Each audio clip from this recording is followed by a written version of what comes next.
apapun temanya tetap juga kita bisa berselancar, nggak masalah, santai aja lah. Oke. Apapun datanya tetap juga kita ke sana kemari, nggak apa-apa. Iya.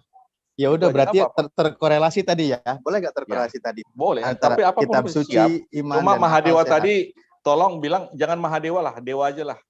Sebab dia tadi saya janji memang agak ngolor ya. Jadi saya kejar sampai dapat. Dengan data tapi dengan data. Jadi saya bisa dengan data, kalau tanpa data saya tidak akan bicara. Walaupun data yang saya tampilkan mungkin tidak bisa dipahami. Kalau saya melihat data itu angka 6, baru data yang dilihat angka 6 itu dibalik jadi 9, nggak apa-apa. Yang penting ada data. Ya. Oke. Silakan. Oke, itu aja yang diteruskan tadi selain tadi Bang Alif apa tadi? Boleh. Pertama, Bang Alif sebutkan. Oke, kita saya bilang sih ini menguji kitab suci, iman, dan akal sehat. Oh iya, betul. Karena terkorelasi itu tentang mujizat dan logika itu. Iya, masuk semua. Oke. Kita mulai ya, Pak Dokter ya. Silakan. Bismillahirrahmanirrahim. Assalamualaikum warahmatullahi wabarakatuh. Alhamdulillah, alhamdulillahirabbil alamin. Wassalatu wassalamu ala asrofil anbiya'i wal mursalin. Sayyidina Muhammadin wa ala alihi washabihi ajmain. Amma ba'd. Asyhadu an la ilaha illallah wa asyhadu anna Muhammadar Rasulullah.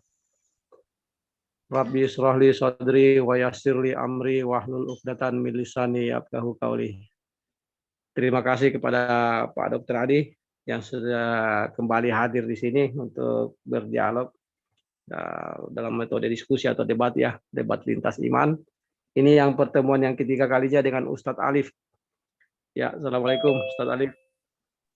Waalaikumsalam warahmatullahi wabarakatuh. Oke, kali ini akan membahas tema tentang apa tadi? Menguji kitab suci, iman, dan akal sehat. Menguji kitab suci, iman, dan akal akan terkorelasi semua tentang logik dan mujizat. Oke, karena sudah terlanjur tadi Pak Dokter mau memaparkan sedikit tentang logika dan mujizat, kita berikanlah kesempatan pertama Pak Dokter untuk opening statement ya, seperti biasa metodenya Pak Dokter ya, seperti kemarin saja ada sesi bertanya, ada menjawab dan menjelaskan. Silakan Pak Dokter, waktunya 5 menit.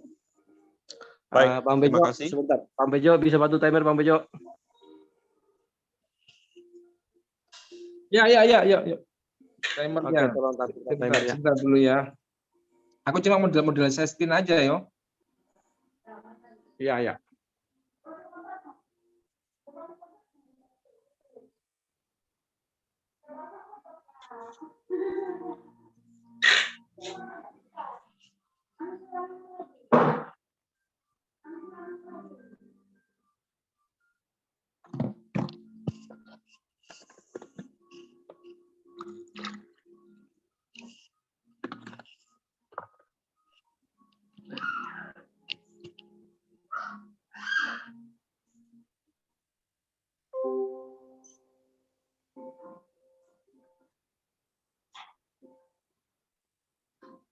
Oke, 5 menit.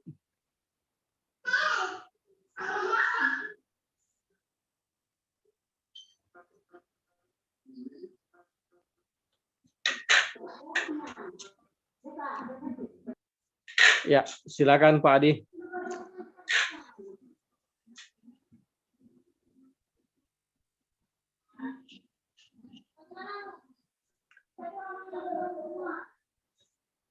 Udah?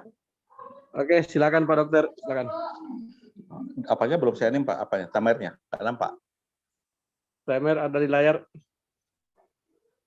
Oh baiklah, ya oke, makasih. Selamat malam untuk semuanya. Kembali saya memaparkan apa yang saya imani mengenai Yesus. Yang Yesus itu adalah firman Tuhan sendiri. Yesus itu adalah mujizat itu sendiri.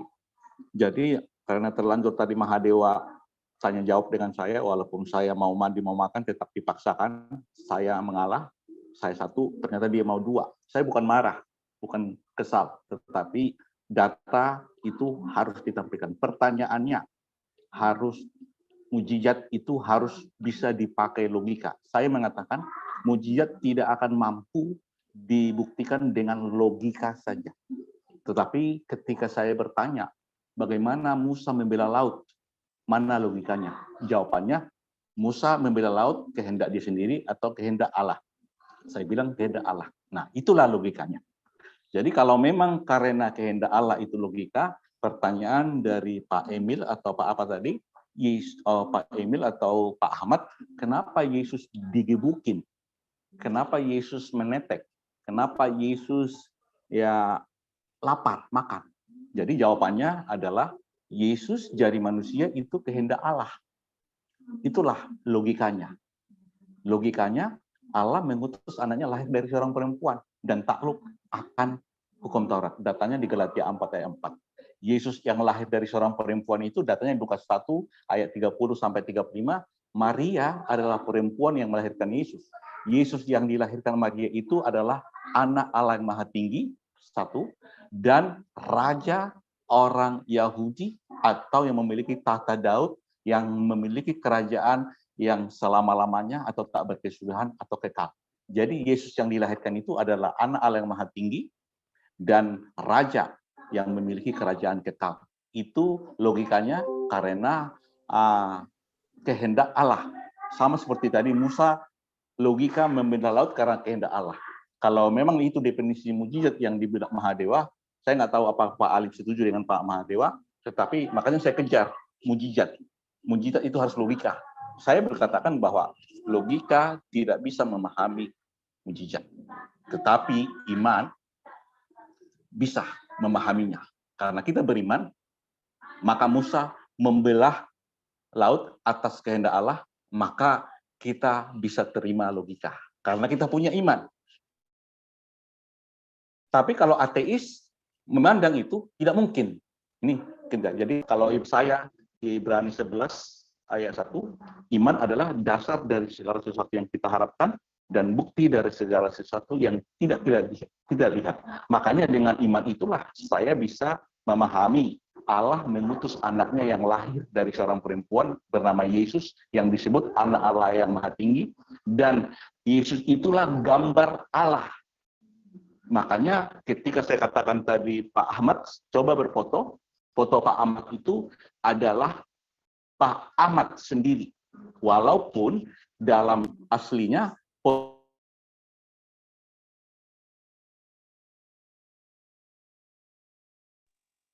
Hilang suaranya.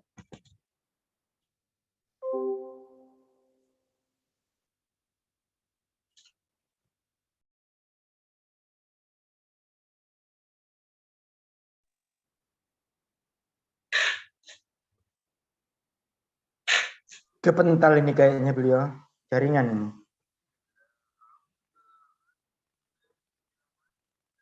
Masih ada beliau. Masih.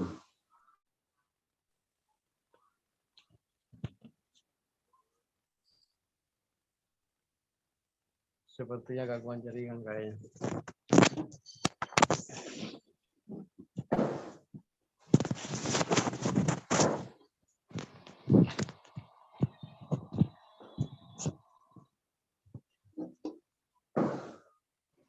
Ya, karena masih ada gangguan jaringan.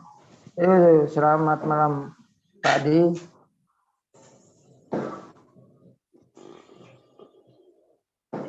Bang Alif. Yo. Ya. Sepertinya terganggu Pak Adi sinyal ya, lagi. terganggu sinyal. Terganggu sinyal. Oh ya, oke, lanjut. Ada tuh. Terganggu sinyal tadi, sorry. Ini di luar kehendak saya. Iya. Betul. Oke, nggak apa-apa. Silakan. Itu saja. Lanjutkan yang lain. Teruskan. Berarti gantian langsung pindah ke narasumber muslim ya. Ya, kata kepada muslim silakan. Oke. Oh, silakan. Nggak apa-apa. Nggak apa-apa, ya. Oke, terima kasih. Assalamualaikum warahmatullahi wabarakatuh. Waalaikumsalam warahmatullahi. Selamat malam Pak Dr. Adi. Ini mungkin ya diskusi kita mengulang lagi. Bismillahirrahmanirrahim. Rabbi shrah li sadri wa yassir li amri wahlul 'uqdatam min lisani yafqahu qawli ya fatahu ya alim.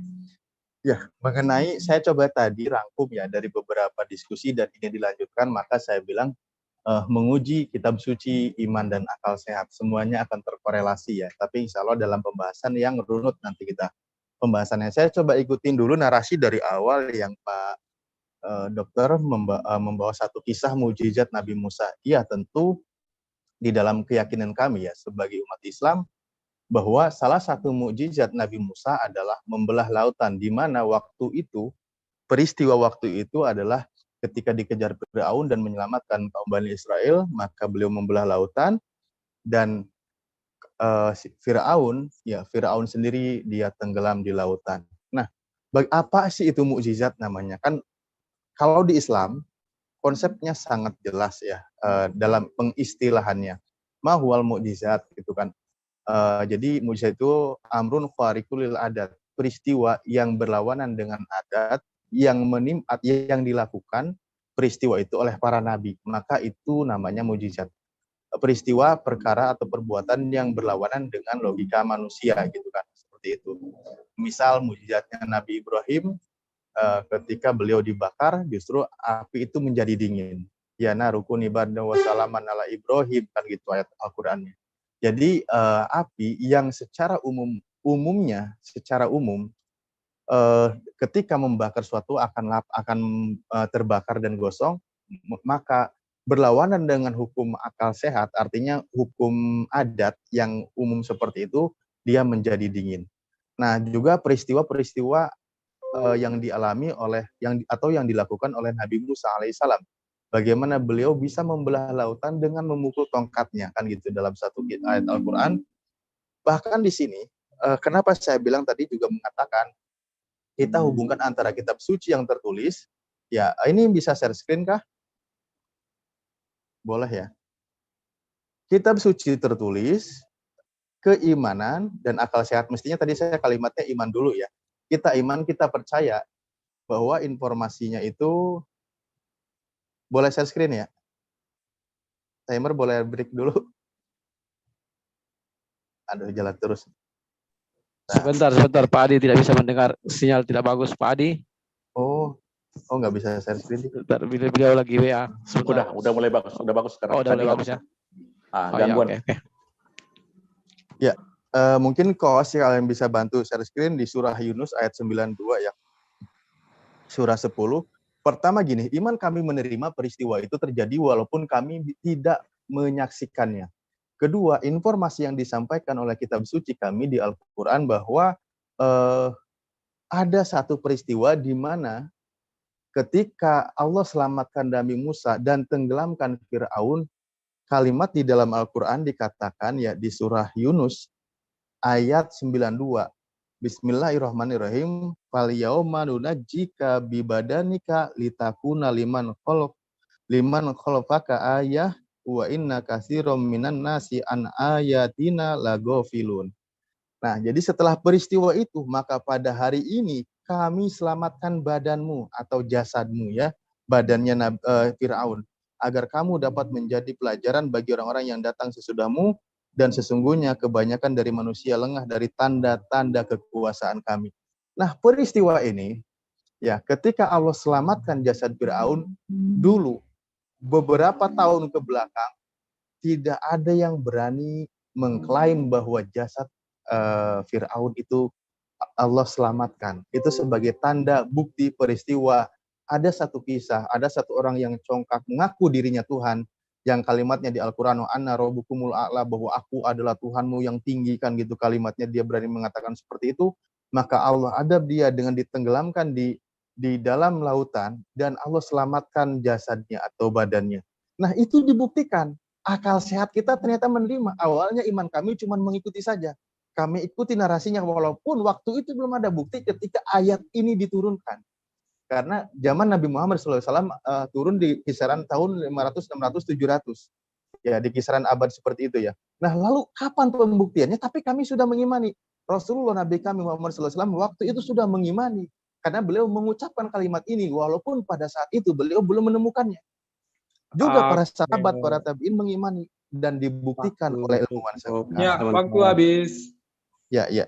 Sementara begitu dulu Bang Alif, silakan untuk kesempatan pertama kita berikan kesempatan kepada Pak Dokter, di set waktunya di 2 menit, Pak Bejo. Jadi bertanya 2 menit, 5 menit menjawab.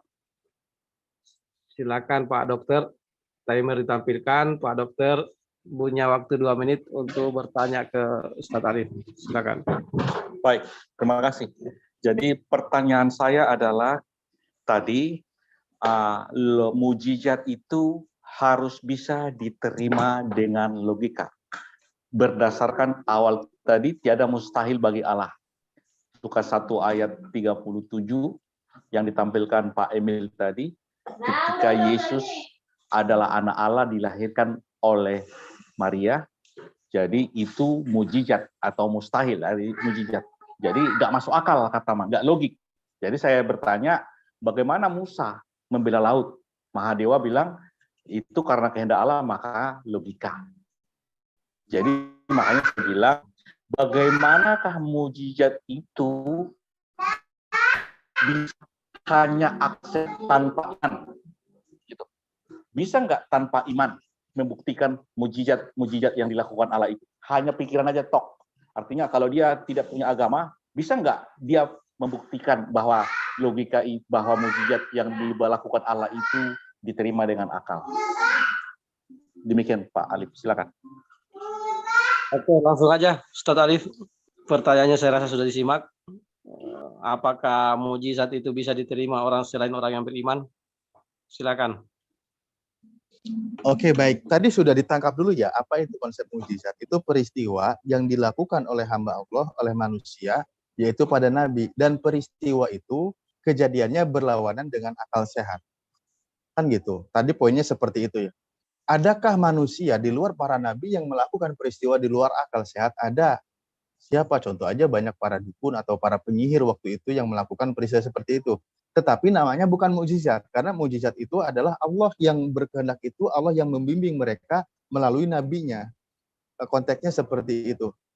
Nah, peristiwa mukjizat ini diterima oleh akal sehat, tadi poinnya ya, walaupun dia tidak beriman gitu ya. Iya, apakah cukup dengan akal sehat bisa menerima mujizat ini atau tanpa iman gitu? Nah, oke. Di dalam Al-Qur'an, ya, poinnya di dalam Al-Qur'an, peristiwa mukjizat seperti ini banyak terkorelasi dengan akal sehat. Atau akal sehat itu sulit menolaknya. Pembuktiannya informasi, salah satu bukti mukjizat Rasulullah Nabi kami Muhammad SAW adalah Al-Qur'an. Bagaimana Al-Quran ini, ya ketika dalam tantangannya sampai akhir zaman dia tidak akan selesai, tidak pernah selesai. Artinya selalu bisa dibuktikan. Nah, salah satu contoh tadi ya, seperti yang saya angkat kasusnya ketika yang dilakukan oleh Nabi Musa. Nabi Musa melakukan peristiwa yang berlawanan dengan akal manusia, kan gitu.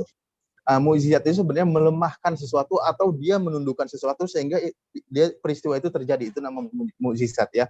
Dan peristiwa yang berlawanan dengan adat. Secara logika, sebuah tongkat memukul lautan itu tidak mungkin belah. Tetapi karena Allah yang punya kehendak, yang berperan di balik semua itu, karena ada ayat Al-Qur'annya di sisi lain ya, Allah lah yang menggerakkan, bahkan melempar. Wala roma idromaita walakin Allah haroma, itu salah satu ayat Al-Qur'an.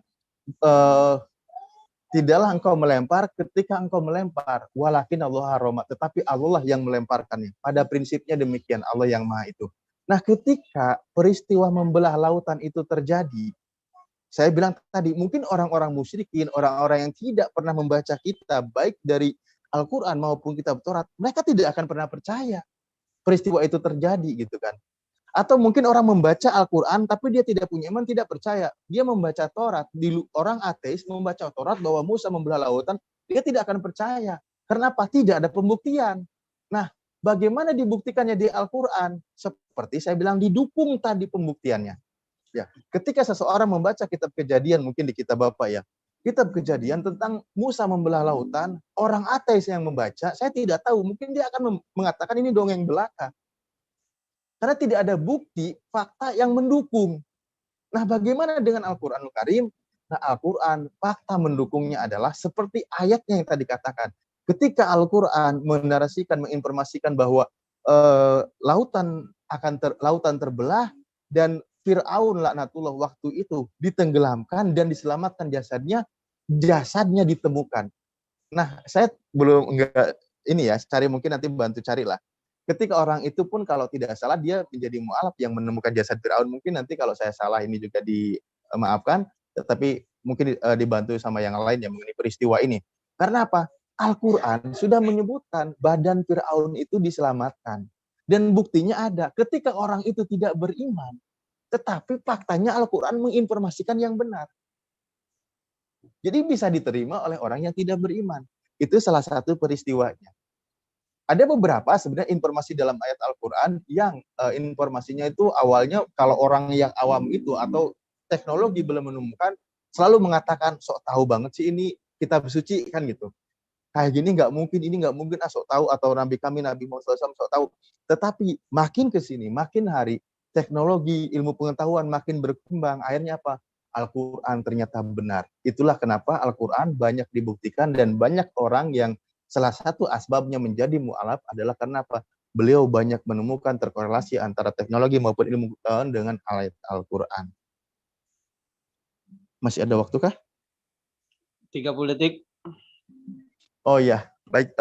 Kurang lebih seperti ada beberapa ayat. Misal ketika dalam, nah ini juga ada hal yang menarik ya. Saya nanti lupa di surat Ad-Zumar atau apa gitu. Seperti manusia di dalam kandungan dalam 3 kegelapan. Nah itu juga nanti saya tanyakan nih sama Pak Dokter ini nih.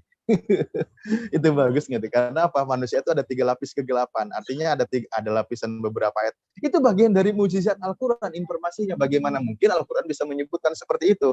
Nanti kalau menurut kedokteran tidak tepat, disanggah aja dokter gitu ya. Cuman saya nanti coba cari referensi yang memang sumbernya juga dari kedokteran. Nanti mungkin bantah-bantahnya di sana. Bagaimana manusia berada di dalam kandungan dalam 3 kegelapan, artinya 3 lapisan. Itu ada. Oke, waktunya Ustadz Arif, waktu habis. Ya. Sekarang waktunya Ustadz Arif untuk memberikan pertanyaan pertama kepada Pak Dokter. 2 menit, silakan membangun narasi dan bertanya. Pak Dokter, silakan disimak ya. Oke, baik, terima kasih. Nah, ketika tadi saya jelaskan, salah satu bukti keimanan kami dibuktikan dengan kitab suci tertulis dan diterima oleh akal sehat kami, begitu. Nah, sebenarnya pertanyaan saya masih sama. Adakah bukti penopang yang orang hanya mengandalkan akal sehat saja? Bukti bahwa peristiwa, mohon maaf, bukti peristiwa waktu itu Nabi Musa membelah lautan. Ini fakta historis sejarahnya yang tertulis di kitab Bapak. Kalau peristiwanya sudah berlalu, tapi fakta sejarah yang ditinggalkan atau bukti penguatan narasi kitab Bapak itu bahwa diterima oleh orang yang tidak beriman, atau orang ateis, atau orang yang tidak percaya dengan ketuhanan. Nah, mungkin nanti itu sebenarnya pertanyaan berbalik ini ya buat Dr. Adi, dan juga tambahannya adalah mukjizat apa lagi yang bisa ya di kitab Bapak yang bisa dikorelasikan dengan ilmu pengetahuan baik itu dari sains maupun dari teknologi atau kedokteran dan lain sebagainya. Saya minta nanti Bapak sodorkan ayatnya dan buktikan. Katakanlah dengan kedokteran boleh karena itu profesi Bapak dan juga kitab Bapak gitu aja. Oke, itu aja, terima kasih. Oke, terima kasih Ustadz Arif. Masih ada waktu 40 menit. 40 detik. Enggak apa-apa. Oke, silakan. Langsung aja. Silakan Pak Dokter Adi. Baik, jadi saya bilang bahwa tidak ada mukjizat yang dilakukan Allah yang bisa dimengerti logika akal manusia sehat, akal sehat manusia saja tanpa iman di kitab suci. Itu. Jadi tidak ada mukjizat yang bisa diterima dengan akal sehat kalau tidak beriman kepada kitab suci. Makanya ateis itu nggak percaya ada Tuhan.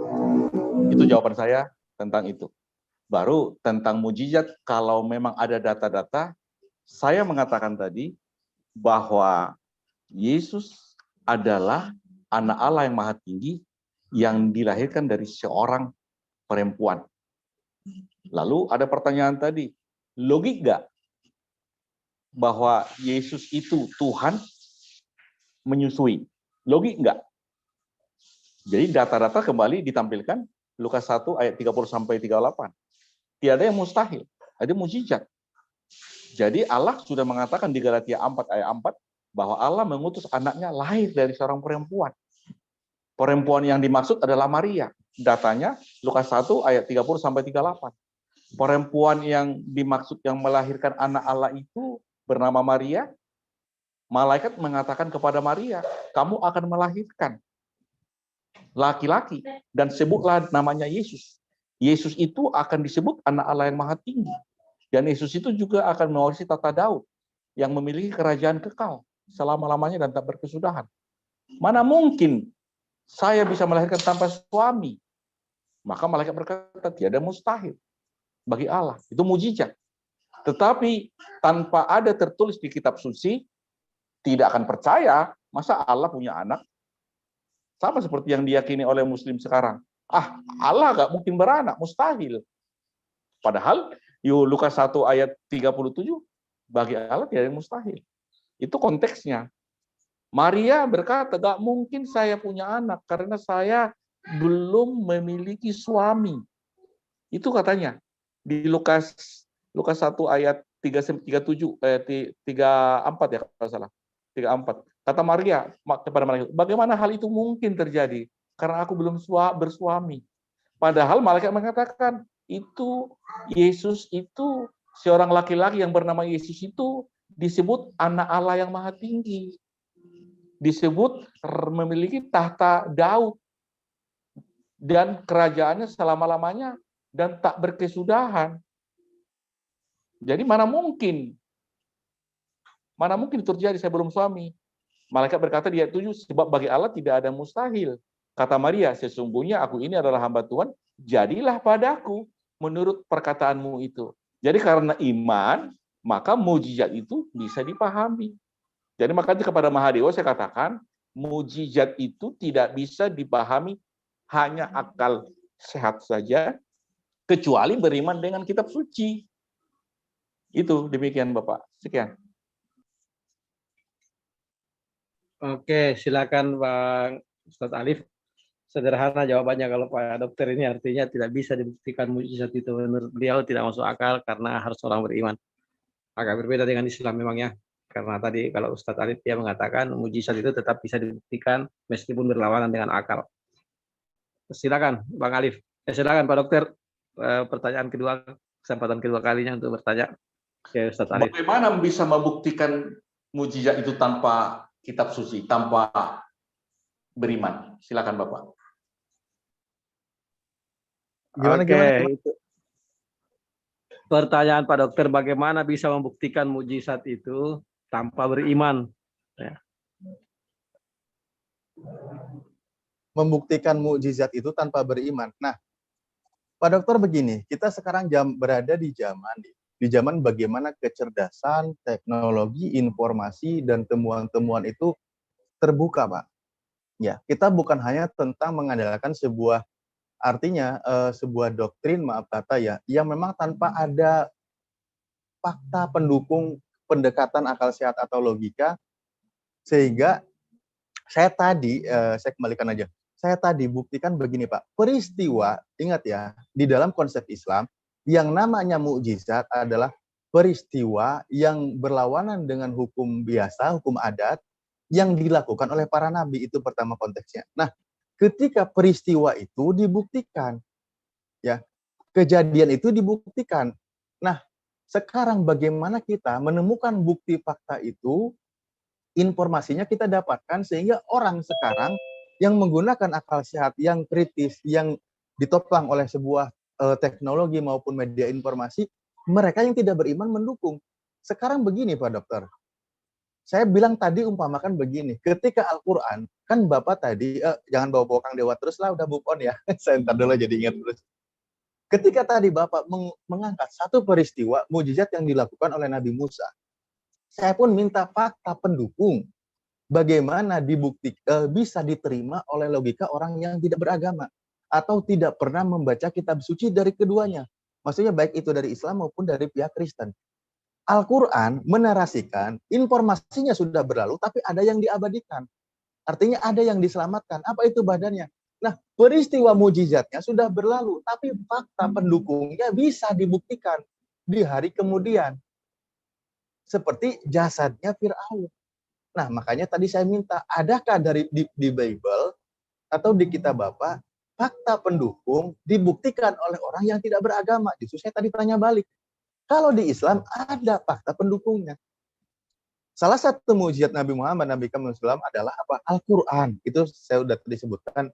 Di dalam Al-Quran itu banyak informasi-informasi yang mendahului dari temuan orang-orang, baik itu para ilmuwan maupun ilmu kedokteran. Kalau kita buktikan fakta kebenarannya di Al-Quran, misal begini, bagaimana proses penciptaan manusia, tadi sudah kami sebutkan. Bagaimana proses orang di dalam kandungan, bagaimana proses Nabi Musa membelah lautan, dan beberapa fakta pendukung lainnya. Bahkan di diskusi yang minggu lalu, saya pernah suguhkan data bagaimana mukjizat Nabi Muhammad berani mengatakan, yang saya datanya juga share sama Pak Dokter. Dan Pak Dokter juga tidak bisa bantah gitu. Nah sekarang begini, saya punya poin pertanyaan akhirnya begini. Ketika Al-Quran, ini saya kembalikan lagi ya ke poin tadi aja deh biar nggak kejauhan. Ketika Al-Quran menginformasikan bahwa dan kami selamatkan jasad Fir'aun ya. Udah bisa share screen belum ya? Oh belum. Ketika Al-Quran menyebutkan ya, bahwa maka pada hari ini kami selamatkan badanmu agar kamu dapat menjadi pelajaran bagi orang-orang yang datang sesudahmu. Kalimatnya sangat jelas. Dan sesungguhnya kebanyakan dari manusia lengah dari tanda-tanda kekuasaan kami. Saya punya pertanyaan mendasar di sini. Ketika Al-Quran menginformasikan bahwa jasad Fir'aun diselamatkan, Pak Adi tidak beriman sama Al-Quran. Nah, Pak Adi percaya nggak dengan bukti yang disampaikan oleh Al-Quran? Karena apa? Jadi belajaran bagi orang-orang yang datang sesudahmu. Itu pertanyaan menarik buat saya. Kalau Pak Adi mau bantah alasannya apa, Pak Adi mau terima alasannya apa gitu. Nah, di sini kita uji iman dan akal sehat kita. Nah, di sini juga saya punya pertanyaan menarik ya. Ketika Anda membantah, alasan yang kuatnya apa? Yang pasti Al-Quran menginformasikan lebih dulu daripada temuan. Waktu saya sudah habis? Masih ada 44 detik. Ya, oke. Mungkin saya itu dulu lah ya. Minta jawaban dari Dr. Adi bahwa nanti 2 menit terakhir, 2 menit ini nanti pakai waktunya. Silakan diri satu waktu di 2 menit untuk waktu Pak Ustadz Ali bertanya. Oke, silakan. Sudah itulah jawaban dari Ustadz Ali, Pak Dokter. Silakan menyimak pertanyaan Ustadz Ali yang kedua. Silakan, Bang Ali. Pertanyaan saya belum terjawab. Yang saya katakan tanpa kitab suci, tanpa iman, bisa nggak dibuktikan logika? Itu pertanyaan saya. Jangan bawa-bawa kitab suci, kata logika. Logik nggak? Kan gitu. Contohin aja, Dokter. Contohin tanpa aja, iman, tanpa Al-Quran, tanpa Bibel. Bisa nggak mukjizat yang dilakukan Tuhan itu bisa dibuktikan dengan logika saja? Mukjizat. Anggaplah kita ateis. Pak, mukjizat. Berarti nggak bisa. Kita sepakat harus dengan iman. Pak Dokter, dengar dulu. Pahami dulu Bentar, tadi ya, berulang-ulang. Saya tadi berulang-ulang mengatakan, apa itu mukjizat? Mukjizat itu yang melakukan itu manusia, hamba Allah, para nabi. Hakikatnya Tuhan yang melakukan. Hakikatnya Tuhan yang melakukannya manusia, para nabi. Itu mukjizat, Pak. Ini di sini poinnya sudah sinkron belum? Sudah nangkep belum? Yang mau saya tanya, bisa nggak mukjizat itu diterima dengan akal tanpa iman? Oke. Tadi sudah saya jawab. Tak terjawab tadi kan. Kalau tanpa iman jangan libatkan kitab suci. Tanpa iman lah, kita logika saja. Anggaplah kita nggak punya Tuhan. Pak Dokter, logika. Gini. Saya tanya sama Anda. Jasad Fir'aun diselamatkan. Nanti sesi TikTok aja itu, kalau apa yang belum terjawab nanti disimpan aja di sesi TikTok. Kasih kesempatan biar rame nanti ya kan. Nggak apa-apa Pak Dokter ya. Ini kita masuk ke kesempatan kedua Pak Ustadz Ali bertanya dulu ke Pak Dokter. Nanti gampang itu, nanti dipertajam. Atau setelah pertanyaan kedua Bang Alif ini kita langsung masuk sesi TikTok aja biar lebih dapat poinnya. Gimana? Boleh. Karena sejauh ini perspektif dari kata mukjizat pun masih berlawanan, masih berbeda saya rasa ya.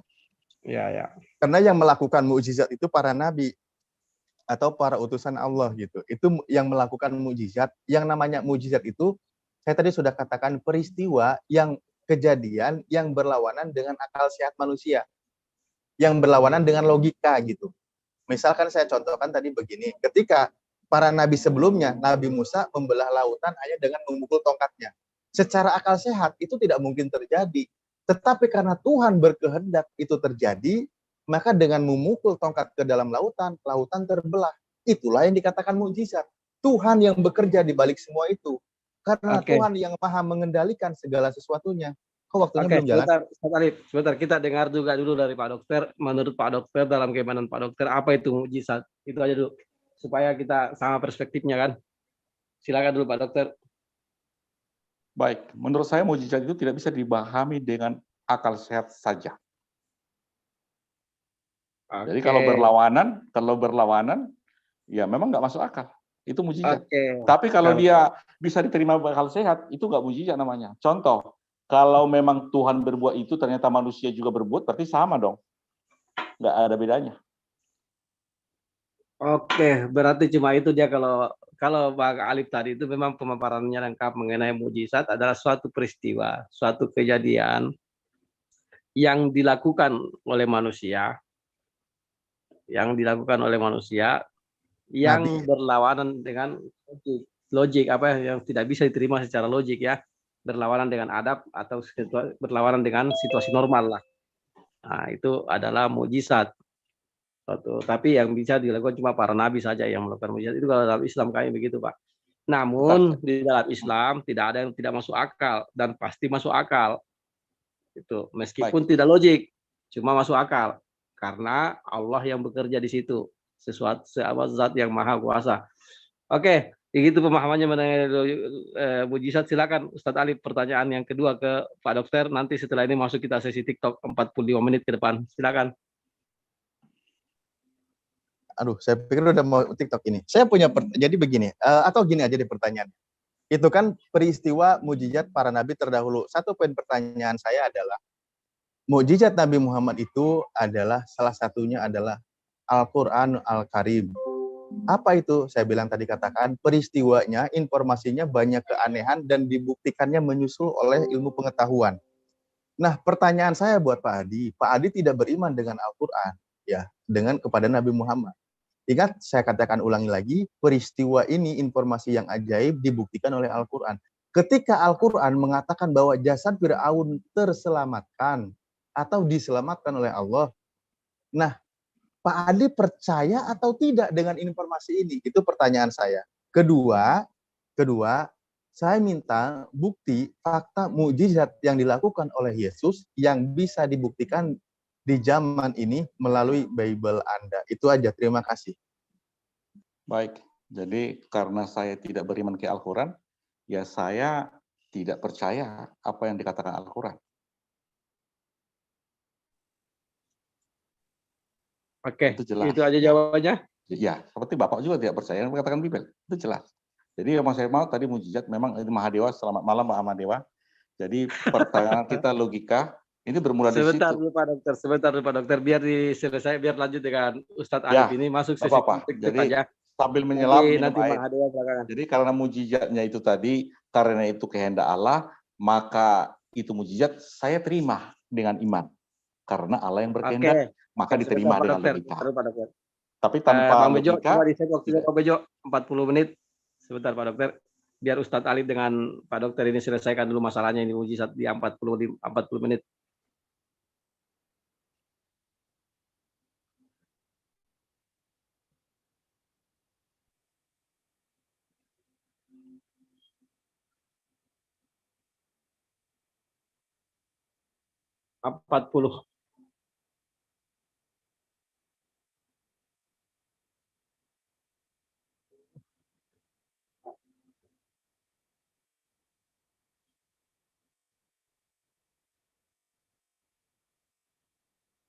Kayaknya agak lambat.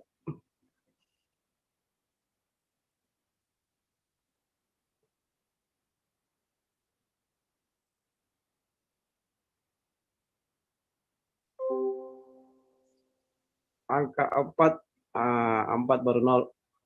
Siap. Oke, silakan Pak Dokter dengan Ustadz Alif selesaikan masalah mujizat dan logika ini. Lanjut Pak Dokter. Baik, jadi yang menurut saya tadi, mukjizat itu tidak bisa diterima dengan logika saja. Kalau diterima dengan logika itu bukan mukjizat namanya. Di Mesir, ada dukun Mesir melakukan mukjizat 7, Musa melakukan mukjizat atas nama Allah 10.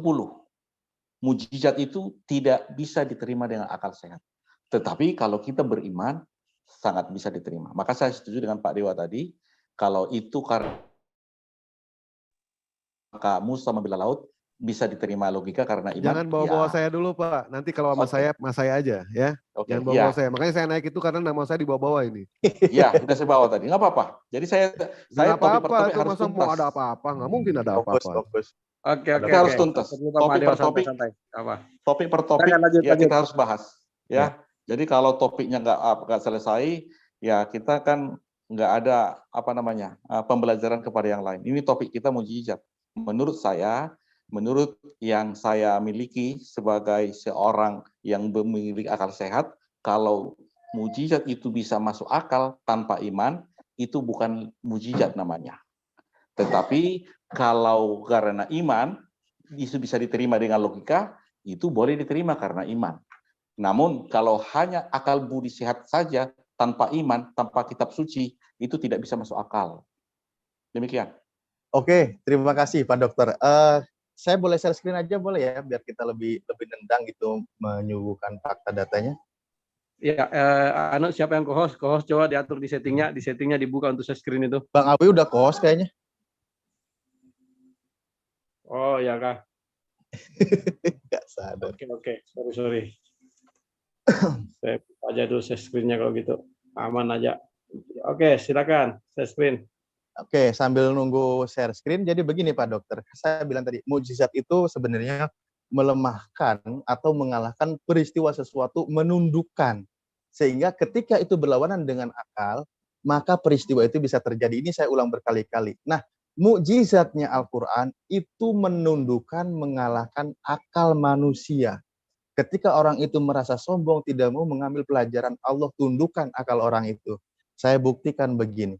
Nah, ini juga bingung ya. Gara-gara tidak beriman, Pak Dokter menolak kebenaran. Saya agak sedikit ini ya. Tapi kembali ke Bapak lah.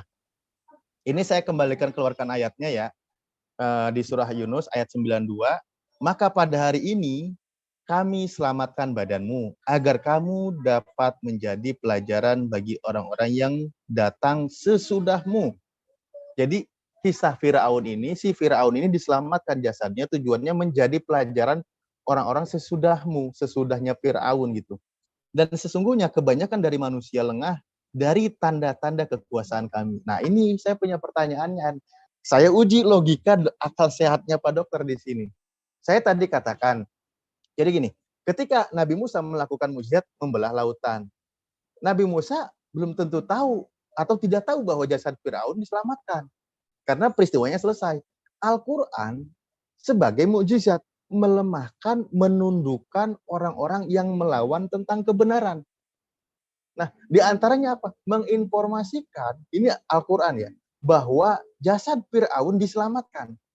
Padahal orang-orang waktu itu tidak ada yang tahu. Karena apa? Kita buktikan kapan informasi bahwa jasad Fir'aun itu kapan ditemukan.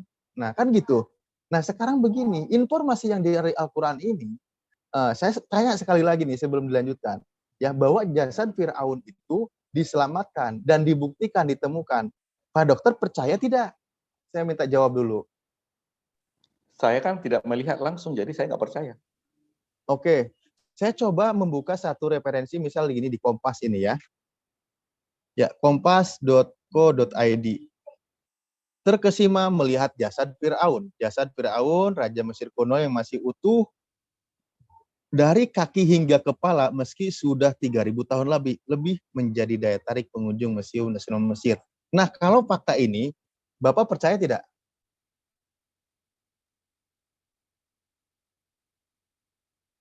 Ini dimuat oleh media nasional ya Pak ya. Saya rasa Kompas tidak pembuat hoak menurut saya. Saya minta jawabannya nih. Saya seperti Thomas, kalau nggak lihat dengan mata saya nggak percaya. Oh gitu. Jadi Bapak tidak percaya dengan media seperti ini ya? Tidak percaya, media itu banyak hoax. Kalau nggak saya lihat, kan itu hak saya kan. Iya, tidak masalah. Kan saya bilang sedang menguji kita akal sehat kita.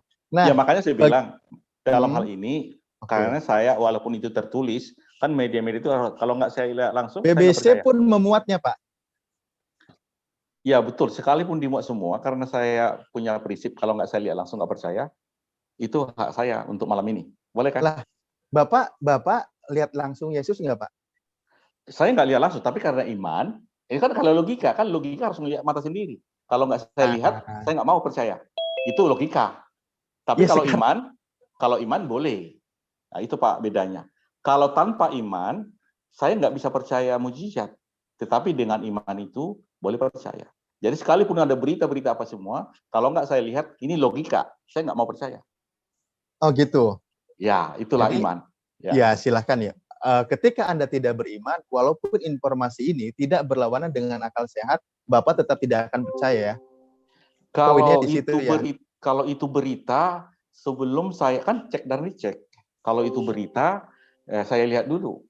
Kalau katanya-katanya, saya nggak mau menyebarkan katanya-katanya. Nanti saya jadi hoax. Lah ini kan berita, Pak. Ya walaupun Liputan berita, 6, katanya berita, Liputan 6, tapi berita itu, BBC. tapi berita itu tidak saya lihat langsung. Oh, Kan Bapak lihat katanya. Bapak lihat nggak di share screen ini? Ya maksud saya, walaupun tertulis itu di beberapa media, karena beritanya nggak saya lihat langsung, ini logika loh. Yang saya percayai, logika, saya lihat dengan mata kepala sendiri. Kalau tidak saya lihat mata sendiri, itu bukan logika saya. Tetapi kalau memang iman, karena ada data di iman itu, saya baru percaya. Artinya gini, kalau itu memang satu berita tertulis hanya logika, saya nggak mau meyakininya dan menyebarkannya kepada orang lain. Karena nggak saya lihat sendiri. Demikian kira-kira. Oke, saya punya pertanyaan lagi berarti ya. Begini Pak Dokter, kan ini tadi Bapak tidak melihat, saya coba yang akan berkaitan dengan profesi Pak. Sebenarnya ada berapa lapis sih Pak Dokter dari luar sampai ke dalam yang ada dalam kandungan si bayi itu? Baik, karena logika, karena saya belajar itu ada kulit luar itu, ada subkulit, ada beberapa lagi selaput, ada beberapa lapis memang di situ. Ada kulit luar, ada lemak, ada beberapa tulang memang melingkupinya, ada tulang rawan. Jadi ada juga pembuluh-pembuluh darah. Itu adalah lapisan. Karena memang saya pelajari dan saya lihat sendiri ketika membedah mayat. Ada lapisan-lapisan itu. Ya. Jadi gini Pak Dokter, dari perut luar ke dalam kandungan, ke dalam janin itu ada berapa lapis Pak Dokter? Baik. Atau misal ketika menyesar itu ada berapa lapis Pak Dokter? Baik, saya terangkan. Jadi ada kulit luar, itu yang kita lihat, kita raba itu kulit luar. Di bawah itu ada lagi kulit selaput yang paling halus. Di bawahnya itu ada lagi lemak, tetapi belum berdarah itu. Baru di bawah lagi ada lemak itu yang ada pembuluh darahnya. Nah, makanya kalau kita membeda pelan-pelan, belum langsung berdarah itu. Baru lebih dalam lagi, baru tersayat ada yang ada pembuluh darahnya, itu robek, itu baru berdarah. Di bawahnya ya, Pak Dokter, itu... Untuk mengeluarkan bayi itu berapa lapis Pak Dokter? Ya, saya sudah terangkan, Bapak sudah potong. Ya kan saya menerangkan apa yang saya alami kan, yang saya melihat langsung ketika saya praktek langsung. Ya kan? Jadi pertama ada kulit yang Bapak raba sekarang, itu kulit luar namanya. Ya, ada nama-namanya itu di anatomi. Ya, itu logika yang langsung ya. Jadi ini logika ini tanpa kitab suci dulu. Ya, nanti kalau kita hubungkan ya terserah. Gimana bisa teruskan? Karena ini logika yang pernah saya alami, saya praktikum. Kayak ini masuk akal nggak dokter ini? Informasi ini. Ini penelitian dari salah satu dokter. Ini ya dikutip dari buku Pintar Sains dalam Al-Quran karya Dr. Nadia Tayyaroh ya. Menurut para mufasir, 3 kegelapan itu adalah kegelapan perut, kegelapan rahim, dan kegelapan tali ari-ari atau plasenta. Menurut Pak Dokter gimana Pak Dokter? Jadi dia kan ada menulis itu berdasarkan risetnya dia sendiri kan.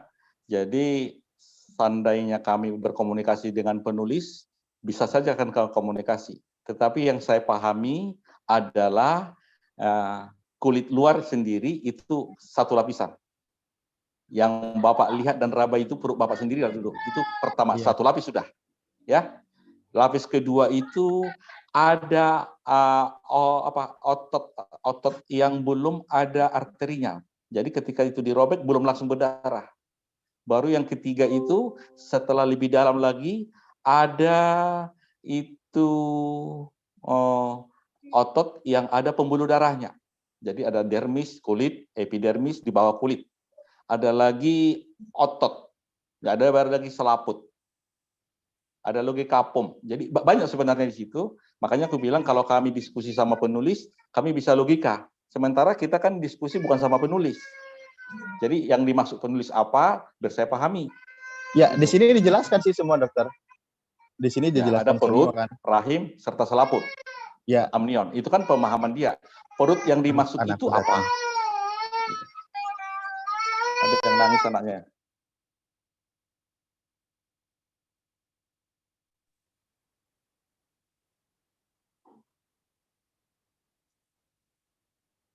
Sahabat, silakan. Izin, anakku belum tidur ini. Oh, iya. Nggak enak aku nangis. Diam ya, anak ya. Ya, begitu Pak Dokter. Itu kan penelitian dari dokter, dia memaknai seperti itu. Tapi informasi itu, ya silakan, karena Bapak Dokter kan tidak beriman, jadi Bapak tetap akan menyanggahnya gitu. Sebenarnya ada sih. Kalau perut itu kan karena saya dokter, waktu saya membedah mayat, jadi makanya dermis itu kulit paling luar, epidermis di dalam. Jadi ada juga di dalam itu ada lapisan-lapisan. Jadi subkutan, kulit, subkutan, epidermis, di bawah lagi ada arteri atau vena, pembuluh darah, di bawah lagi ada selaput, itu. Jadi artinya pemahaman yang Bapak pelajari itu dengan pemahaman yang saya sendiri alami berbeda. Bapak kan memahami dari tulisan orang, sementara saya langsung mengalaminya. Ya, tentu kan ini yang menulis dokter, dimuat oleh Ovezon juga, dan dia melakukan yang ditulis dokter, tetapi saya kan mengalaminya langsung. Yang tulisnya itu maksudnya. Maksud saya gini Pak Dokter, yang fakta yang dia paparkan itu salah atau tidak menurut Pak Dokter gitu kan? Jadi kalau dia salah, terlalu berisiko sebagai seorang dokter melakukan penelitian dan dimuat di media mainstream gitu loh. Tapi kan kembali lagi gitu kan, nggak perlu beriman kan, saya bilang tadi memang tidak perlu beriman untuk mempercayai kebenaran ini. Karena tadi mengenai jasad Firaun pun kan Pak Dokter, karena Bapak belum melihat dengan mata kepala sendiri, Bapak tidak akan percaya, alasannya kan gitu. Padahal Bapak sendiri melihat Yesus pun tidak, tapi Bapak percaya malah. Karena katanya akan percaya kalau melihat dengan mata kepala sendiri gitu loh. Itu iman Thomas. Jadi maksud saya tadi, mujizat boleh dipercaya dengan logika karena iman. Tapi tanpa iman tidak akan bisa terima mujizat itu. Jadi kalau tulisan tadi 3 lapis, yang saya alami faktanya, lapisan luar itu dermis, lapisan luar itu, lapisan dalam itu epidermis, baru ada lemak itu ya udah 3 lapis, ada subkutan, ada lagi selaput, udah 4 kalau kayak gitu. Jadi logika dengan, makanya aku bilang kalau Bapak itu yang menulis, kalau Bapak dokter, saya dokter, kita seirama. Cuma Bapak kan percaya ke tulisan seorang dokter. Tapi yang dimaksudnya itu saya nggak tahu apa yang dimaksudnya. Yang jelas ada 3 lapis. Yang Bapak pahami 3 lapis. Jadi yang saya pahami, kulit luar itu namanya dermis, di dalam itu epidermis, di bawah epidermis itu ada subkutan, di bawah subkutan itu ada selaput. Udah 4. Jadi makanya pemahaman Bapak berdasarkan tulisan orang. Sementara pemahaman saya yang pernah saya alami di praktikum. Yang langsung saya alami dong, bukan dari tulisan. Oke, sebentar karena Ustadz Alif anaknya terbangun dan beliau minta undur diri sebentar. Silakan Bang Dewa masuk, Bang Mahadewa. Bang Mahadewa. Ya, Assalamualaikum warahmatullahi wabarakatuh. Waalaikumsalam. Silakan lanjut. Waalaikumsalam warahmatullahi wabarakatuh. Sebelum nama Bang Dewa diganti, silakan bertahankan namanya sebelum diganti jadi Dewa, kata Pak Dokter. Nggak apa-apa diganti jadi Dewa nggak apa-apa. Dan ente juga gua ganti nama jadi dukun, bebas dong, bener nggak? Nah sekarang begini. Jangan sampai dukun cabul. Nah dia kan mengimani sesuatu yang harus terlihat ya kan, yang harus terlihat gitu. Nah sekarang pertanyaan tadi dari Pak Ustadz Alif bagus itu. Mana mujizat Yesus yang bisa kita lihat sekarang supaya kita itu percaya? Silakan, sekarang aja. Pak Mahadewa, sebelum itu masuk tadi masih ada pertanyaan Bapak yang belum saya tanya dan pertanyaan saya yang belum Bapak tanya. Jadi kuncinya tadi logika tidak bisa mujizat tidak bisa diterima dengan logik. Jadi Bapak bilang bisa nggak diterima logik Musa itu membelah laut? Jawaban Bapak, itu kehendak Allah atau kehendak Musa? Saya bilang kehendak Allah. Nah, bisa diterima dong logika. Isu tadi pembicaraan kita, lalu saya mundur. Masih ingat ilmiah kan? Pak itu Pak. Ilmiah Pak. Jadi begini, kita percaya sama yang namanya Tuhan itu, yang Tuhan itu adalah Maha Kuasa. Kita percaya Tuhan itu bisa melakukan apa saja. Dia bisa memberikan mujizat kepada orang yang dikehendaki. Kita percaya itu semua. Kita iman. Nah, ilmiahnya itu di situ. Kenapa itu dikatakan masuk akal? Itu bukan keinginan Nabi Musa, tapi itu adalah keinginan Allah. Andaikan Nabi Musa yang menginginkan, saya tidak akan percaya. Tetapi karena Allah yang menginginkan, saya percaya. Kenapa? Karena saya punya Tuhan. Nah, untuk mencari Tuhan ini Pak, mencari Tuhan yang benar ini, kalau orang ateis, kita bicara dengan orang ateis tidak akan percaya Pak. Maka dari itulah Al-Quran itu datang. Al-Quran menceritakan ilmu sains di situ. Dan ilmu sains yang ada di dalam Al-Quran bukan diperuntukkan untuk seorang Mahadewa. Bukan diperuntukkan untuk seorang Pak Awi, Zulkifli M. Abbas, ataupun yang jauh dari peradaban yang sudah meyakini akan Al-Quran. Bukan Pak. Tetapi ilmu sains di dalam Al-Quran itu diperuntukkan untuk orang yang tidak percaya akan adanya Tuhan. Nah, dia teliti dulu. Setelah diteliti sama dia, ternyata Al-Quran itu benar. Datang dari sisi Allah. Nah, disinilah iman Pak. Jatuhnya ke iman. Kalau misalkan saya mengatakan tadi ke Bapak Pak ya, andaikan itu Nabi Musa tidak Allah perintahkan, tapi Nabi Musa membelah sendiri, saya tidak akan percaya. Itu logika.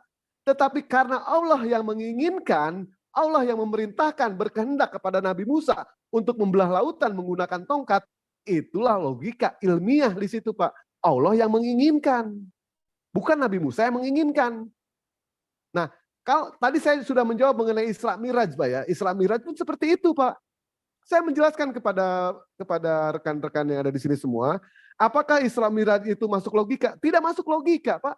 Tidak masuk logika. Apakah itu ilmiah? Tidak ilmiah sama sekali. Andaikan Nabi Muhammad yang berjalan sendiri. Saya anggap Nabi Muhammad adalah seorang pendusta. Andaikan Nabi Muhammad berjalan seorang diri. Tetapi di situ di dalam surat Al-Isra dijelaskan bahwa Nabi Muhammad diperjalankan. Jadi siapa yang menginginkan? Allah yang menginginkan Pak. Allah yang menginginkan. Bukan Nabi Muhammad yang menginginkan. Ilmiah di situ Pak. Karena kita percaya bahwa Allah itu Maha Kuasa. Kita punya iman di situ Pak. Makanya di situ iman Pak. Nah kalau Bapak mau bicara mengenai soal logika, kalau bicara soal dengan orang ateis, jelas itu tidak akan ada yang percaya. Makanya orang ateis itu diskusinya itu mengenai ilmu sains. Bapak punya Tuhan, Padukun kan punya Tuhan, Dewa pun sama punya Tuhan. Betul? Kita percaya Tuhan Padukun maha perkasa, maha kuasa. Tuhan Dewa pun sama, Tuhan kami pun sama, maha kuasa, bisa melakukan apa saja. Nah itu ilmiahnya di situ Pak. Bagi orang yang tidak punya Tuhan, tidak akan pernah percaya dia Pak. Nah sekarang kalau misalkan Bapak mau berbicara, saya cuma percaya dengan apa yang saya lihat. Bapak percaya bahwa Barack Obama itu adalah seorang presiden? Tentu bahwa Bapak percaya. Dari mana informasinya? Ya tentu dari apa? Berdasarkan dari kabar itu, berdasarkan dari berita. Bagaimana mungkin Bapak percaya sementara Bapak ketemu aja belum sama dia? Begitupun sama mumi Fir'aun. Ini kan dijelaskan di dalam Al-Quran. Apakah itu logika? Tidak masuk logika Pak. Tetapi Allah yang menginginkan, apa yang tidak masuk logika? Kalau Allah yang tidak menginginkan. Ilmiah itu Pak. Karena Allah yang menginginkan. Nah sekarang silakan Bapak tolong tanggapi mana mujizat Yesus yang bisa kita lihat sekarang. Silakan. Baik.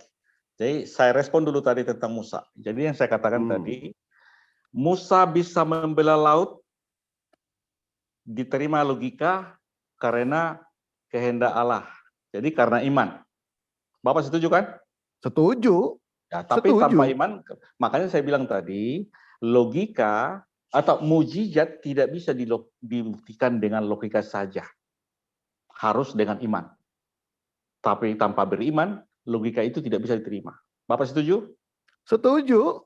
Nah, cocok. Setuju. Nah, jadi tadi berdasarkan itulah kami bertanya tadi, data yang saya tampilkan di Galatia 4 ayat 2, nyambung di Lukas 1 ayat 30-38, bahwa Allah mengutus anaknya lahir dari seorang perempuan. Jadi pertanyaan Pak Elim tadi, netek. Nyusu. Apakah Tuhan nyusu? Kan gitu. Masa logika? Saya bilang. Saya jawab logika. Dengan apa? Dengan iman. Karena Allah mengutus anaknya lahir dari seorang perempuan. Yang lahir dari seorang perempuan yang bernama Yesus itu adalah anak Allah yang Maha Kudus. Dan di dalam iman kami itu adalah Tuhan sendiri. Itu iman kami. Bahwa Yesus itu adalah Allah yang benar. Itu ada datanya. 1 Yohanes 5 ayat 20. Karena kami punya iman. Data ada tapi tidak bisa dibuktikan, Pak ya. Cuma data aja ya di kitab suci ya. Bukti Betul nggak? itu kalau dia punya iman, iman itu dasar dari segala sesuatu yang kita harapkan dan bukti dari segala sesuatu yang tidak kita lihat. Iman membuktikannya. Jadi tanpa iman tidak berkenan kepada Tuhan. Kalau tanpa iman itu iman buta gimana, Pak? Imannya iman buta, Pak. Seperti Bapak iman ini yang mengatakan kalau misalkan Tuhan itu nete, Tuhan itu bisa jadi manusia, Tuhan itu manusia bisa menjadi Tuhan. Sementara di kitab Bapak menjelaskan bahwa Tuhan itu bukanlah manusia, bukan juga anak manusia, sehingga dia berdusta.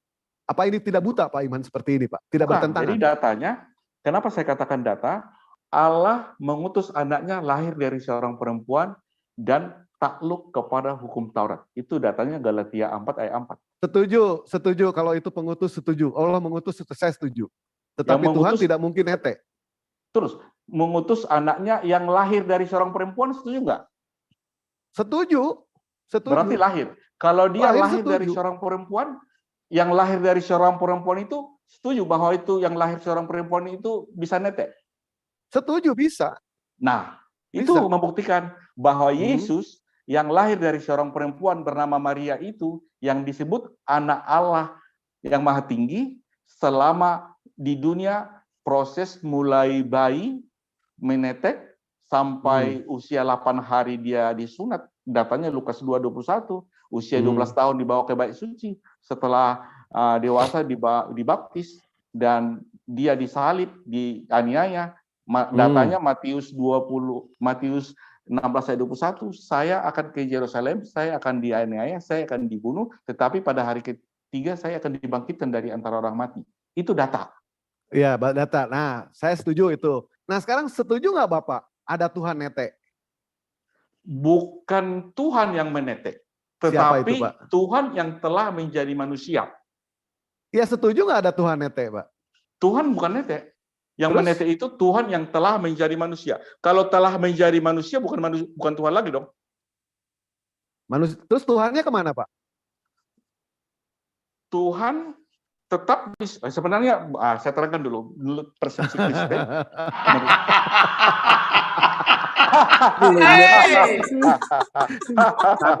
Sabar. Inilah kejebaknya. Bukan 3 menit, silakan. Silakan lanjut Pak Adi dengan Bang Mahadewa. Udah, saya keluarin kalau cuma ketawa-tawa. Aku pilih data. Tadi tolong dijawab pertanyaan Dewa. Siap. Mana mujizat Yesus yang bisa kita lihat sekarang? Mujizat Yesus yang bisa Bapak dilihat. itu percaya, ya. Kalau Yesus itu benar-benar Tuhan, yang dilihat ada. Yesus, ya, bahwa sekarang. alam semesta ini masih ada. Dan setiap orang yang percaya masih ada mempercayainya sampai sekarang. Bukan itu. Pertanyaan saya bukan itu, Pak. Seperti begini saya contohkan, Pak ya. Di dalam Al-Quran, tadi Pak Ustadz Alif sudah menjelaskan, jasad Fir'aun itu adalah mujizat, informasi dari Al-Quran mengatakan seperti itu. Itu yang pertama. Terus yang kedua, ya banyak mujizat yang lainnya, Pak ya. Seperti Bapak tahu informasi seorang astronot yang bernama Yang Lingwei. Yang Lingwei. Nggak tahu ya. Kebetulan dia kawan pramuka saya, Pak.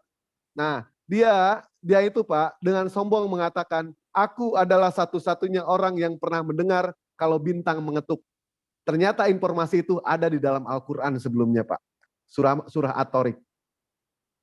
Bintang mengetuk. Dan dengan itu dia tunduk kepada Al-Quran dan dia percaya. Dia seorang Nasrani, Pak. Dia seorang Kristen. Dia percaya akan benar Al-Quran itu datang dari Allah. Soalnya tidak mungkin yang namanya Nabi Muhammad naik Apollo ke sono. Tidak mungkin. Itu bukti, Pak. Terus kurang apa lagi bukti, Pak? Perpisahan dua air lautan, yang satu asin, yang satu pahit, yang satu tawar. Itu bukti itu, Pak. Bahwa apakah Nabi Muhammad pernah pergi ke selat Gibraltar di Spanyol? Belum pernah, Pak, Nabi Muhammad. tapi itu diinformasikan di dalam Al-Quran. Nabi Muhammad tidak bisa apa-apa. Nabi Muhammad tidak maha tahu, tetapi ada yang maha tahu, yang memberitahukan kepada Nabi Muhammad SAW. Apalagi terus masih banyak Pak. Al-Quran, contoh Al-Quran Pak. Al-Quran itu mujizat Pak. 1443 tahun yang lalu sudah berlalu Pak. Tapi apa ada? Allah menantang sampai hari ini Pak. Andaikan Al-Quran bukan datang dari sisi Allah, buatkan satu surah semisal Al-Quran. Silahkan, bikin. Bahkan saya pribadi ya, saya berani Pak mengatakan Pak, saya Mahadewa, saya siap murtad hari ini, andaikan ada orang yang bisa membuat ayat semisal Al-Quran, satu surah. Saya pribadi siap murtad. Kenapa saya berani mengatakan demikian? Karena saya yakin Allah sudah menjamin itu semua. Allah sudah ada jaminan dari Allah bahwa manusia tidak akan sanggup membuat ayat semisal Al-Quran. Apa ini bukan bukti? Ini bukti Pak. Nah sekarang bukti Yesus mana Pak? Bukti Yesus mana? Tidak ada sama sekali Yesus bisa dibuktikan Pak, mujizat Yesus. Sampai hari ini tidak ada. Saya berapa kali bilang ya kepada orang-orang kafir, saya orang pertama yang paling tidak percaya kalau misalkan Yesus itu ada. Mujizatnya tidak ada sama sekali. Tapi bagaimana saya bisa percaya kalau Yesus itu ada? Kalau mau disamakan dengan Nabi Isa alaihissalam, diinformasikan di dalam Al-Quran Pak. Saya percaya 100%. Kalau misalkan Al-Quran tidak menginformasikan mengenai soal Nabi Isa alaihissalam, 100% saya tidak akan percaya. Kenapa saya percaya Nabi Isa? Karena ada di dalam Al-Quran. Kenapa saya percaya Al-Quran? Karena Al-Quran firman Allah 100%. Terus itu murni Pak, firman Allah 100%. Tidak ada campur tangan dari apapun juga. Baik itu pertalit, pertamak, olikastro, nggak ada. Murni 100% itu dari Allah. Itu mujizat. Nah sekarang mujizat Yesus mana? Yesus konon katanya bisa menghidupkan orang yang mati. Orang yang matinya sudah meninggal Pak. Yesus bisa menyembuhkan penyakit kusta, penyakit belang, penyakit lepra, kadas, panu, kurap. Semuanya tidak ada Pak saksinya Pak.